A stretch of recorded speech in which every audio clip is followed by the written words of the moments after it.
Hi, this is Robert Polenic, the owner of Brutal Iron Gym. I'm doing an arm day today, and I thought it'd be fun to point out one of my random favorite things to do for exercise selection. And that is to pick something and just do a bajillion sets of it. So I have set up here a reverse band bench press I'm doing with a close grip, and I'm kind of playing around with whether I bring it to my chest or not. So I'm playing a little bit with the grip width, and then I might stay a little bit off my chest, so about an inch. So doing a little bit of an incline and then staying off your chest about an inch or so is sometimes referred to as a Spoto press. There was a world record holder in the bench press named Eric Spoto, and that was the style of pressing he did. So people use that to maintain arm tension in the bench press.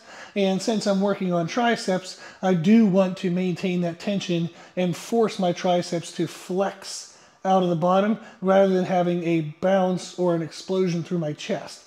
So I'm playing around a little bit with that. But one of my favorite things to do is when I take the time to set up something that's elaborate like this, I like to do a lot of sets. So I warmed up with a plate on each side, then a plate at 25. So let's just say 135. The bands are taking off, I don't actually know, somewhere around 60 pounds at the bottom, and then a minimal assistance at the top. But I did 135, 185, 225, 275, and I'm doing a lot of sets at 315. And I'm doing sets somewhere between, like I started at 12, did a couple 12s, couple 10s, and I'm still hanging around 10, which is actually pretty good for me. But I think I'm on like my 7th set. This is unconventional to do 7 sets of a singular exercise, but I wanted to throw it out there that it's okay. Have fun, experiment with things. This is something I like to do is, again, if I'm going to take a long time to set up something elaborate, I'm going to stay in it so that way I don't waste more time in the workout tearing it down, then setting up something else, then setting up something else. So anytime I have an elaborate exercise, I'll tend to do more sets. And then when it's a larger compound movement and something I'm still learning and figuring out, I'll do a lot of sets as well. Again, it just gives me more exposure, more opportunity to learn the movement. And then when I use it in the future, I'll know more about specific positions, rep ranges, and different nuances of the movement. But this is something I like to do. I don't know how often I do it, maybe once a month, maybe twice a month. But I'll pick something, do a bajillion sets of it, and that's okay. So if you want to try that, one of the reasons why I also like it is you really get to damage and beat up the tissue.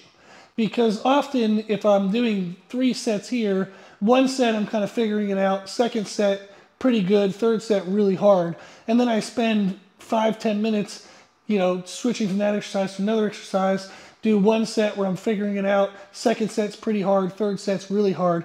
So I just spent a lot of time just to get kind of 4 challenging sets, 2 really hard ones. Or I can set this up, sit here for like 7, 8, 9, 10 sets and get a whole bunch of hard sets in the same amount of time. So this is a tip if you want to give it a try, is set up something heavy, something fun, nuanced, weird, and then just do a lot of sets of it so that way you can get a different stimulus from your workout, learn that movement, and then you can bring it back later on in future workouts with a better understanding of how to utilize it to the best degree at that time so you don't need as many warm-up sets and practice sets. Okay, enough of me yapping, but I thought it'd be fun to share that as just an idea that it's okay to stay and do a lot of sets of something if you're going to take the time to set it up and it's something new that you want to learn. Awesome.